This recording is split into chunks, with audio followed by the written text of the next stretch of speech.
सातारा जिल्ह्यात 8 लाख अर्ज मंजूर. कोणत्या बहिणीसाठी नाकारला लाभ जाणून घेऊया. नमस्कार लाडक्या बहिणींनो, तुमच्या घरामध्ये जर पिवळे किंवा केशरी रेशन कार्ड असेल तर तुमच्यासाठी खूप मोठी आनंदाची बातमी आहे. ती बातमी म्हणजे आता तुम्हाला लाडकी बहीण योजनेचा लाभ कसा आणि कधी होणार आहे आपण या व्हिडिओमध्ये पाहणारच आहोत. तसंच कोणत्या जिल्ह्यासाठी किती बहिणींना लाडक्या बहीण योजनेचा लाभ होणार हे या व्हिडिओमध्ये आपण समजून घेणारच आहोत. त्यासाठी हा व्हिडिओ शेवटपर्यंत नक्की पहा. यामधील लाभ असा आहे की पिवळे किंवा केशरी रेशन कार्ड असेल तरच आता तुमच्यासाठी महिन्याला लाडकी बहीण योजनेचे पैसे मिळणार असल्याचे सांगितले आहे.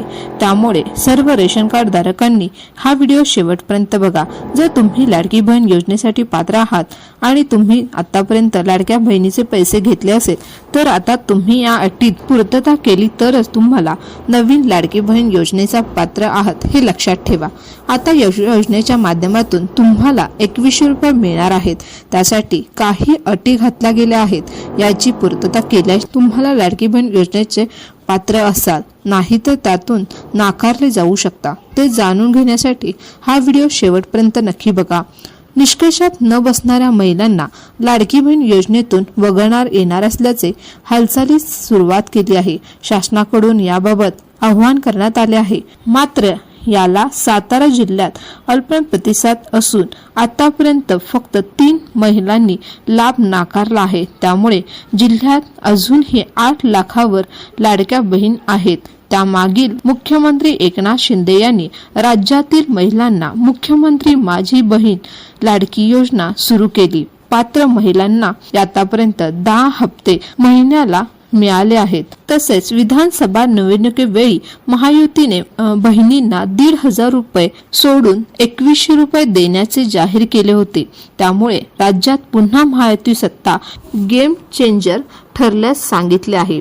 असे असतानाच निष्कर्षात न बसतानाही लाभ घेतलेल्या अर्जांची पडताळणी सुरू झाली आहे. तसेच निष्कर्षात बसत नसल्यांनाही लाभ घेणाऱ्या महिलांनी योजनेतून बाहेर पडावे असे आवाहन करण्यात आले आहे. सातारा जिल्ह्यात या हाताच्या बोटावर मोजण्या इतकेच प्रतिसाद आहेत. जिल्ह्यातील 3 महिलांनी योजनेतून बाहेर पडण्याचा बाबतचा अर्ज केला आहे. या महिला सातारा, फलटण आणि कोरेगाव तालुक्यातून आहेत. यामधील दोघींनी पूर्वी या योजनेचा लाभ घेतला, पण आता शासकीय नोकरीत निवड झाल्याने त्यांना लाभ नाकारला आहे. त्यांनी लाभ मिळालेल्या रकमेची परत केली आहे. तसेच एका महिलेने वार्षिक उत्पन्न 2.5 लाखावर असल्याने लाभापासून दूर राहण्याबाबत अर्ज केला आहे. त्यामुळे आतापर्यंत 3 बहिणी योजनेतून माघार घेतली आहे. तरीही पुढील काळात तपासणी झाल्यास अनेक लाडक्या बहिणी अपात्र ठरू शकतात. तसेच 2100 रुपये कोणकोणत्या महिलांना हे पैसे मिळणार आहेत, त्यासाठी कोणकोणत्या अटी असणार आहेत, पात्रता कोणती असणार आहे, हे कागदपत्रे कोणती लागणार आहेत हे पाहण्यासाठी व्हिडिओ शेवटपर्यंत नक्की पहा. त्यामुळे सर्व रेशन कार्ड धारकांनी महिलांनी हा व्हिडिओ शेवटपर्यंत बघा. जर तुम्ही लाडकी बहीण योजनेसाठी पात्र आहात आणि तुम्हाला आतापर्यंत लाडक्या बहिणीचे पैसे घेतले असेल, या नवीन योजनेसाठी तुम्ही पात्र आहात का हे लक्षात ठेवा. यासाठी तुमच्याकडे ITR नसणे गरजेचे आहे. ITR भरत असल्यास तुम्हाला ही योजना मिळणार नाही किंवा 4चाकी गाडी असल्यास तुम्हाला कोणतीही सवलत मिळणार नाही. तरी तक्रार असल्यास ज्या महिलांच्या कुटुंबांचे वार्षिक उत्पन्न 2.5 लाखापेक्षा जास्त आहे अशा महिलांनी हप्ता मिळणार नाही सांगितले गेले आहे. याआधीही छगन भुजबळ यांनी अपात्र महिलांनी स्वतःहून आपली नावे काढून घ्यावीत असे सांगितले आहे. सातारा जिल्ह्यात किती लाडक्या बहिणी पात्र झाले आहेत हे आपण पाहणारच आहोत. तसे किती बहिणींना याचा लाभ होणार हे आपण या व्हिडिओमध्ये पाहणारच आहोत. म्हणून हा व्हिडिओ शेवटपर्यंत बघा. योजनेसाठी अर्ज प्राप्त 8,33,221 अर्ज मंजूर 8,19,549 अर्ज मंजूर झाले आहेत. नामंजूर 2,035 एवढे अर्ज नामंजूर करण्यात आले आहे.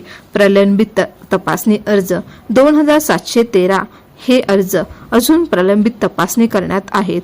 योजनेचा लाभ 21 ते 65 वयोगटातील महिलांना मिळू शकतो. हे पात्र ठरणार आहेत. तसेच या पात्रतेसाठी कोणकोणते डॉक्युमेंट्स लागणार आहेत आणि अटी काय आहेत.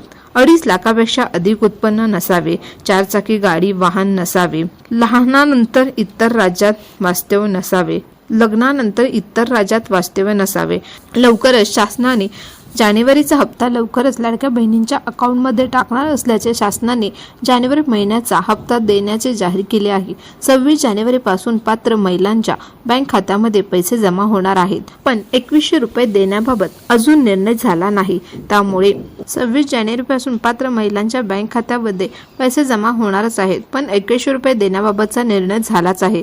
तसंच तालुक्यांतील निर्णय अर्ज मंजूर तालुक्यांची नावे आता आपण सांगणार आहोत. कराड, खंडाळा, खटाव, कोरेगाव, महाबळेश्वर, मान, पाटण, फलटण, सातारा, वाई इत्यादी तालुक्यांमध्ये आता लवकरच पैसे जमा होणार असल्याचे सांगितले गेले आहे. धन्यवाद.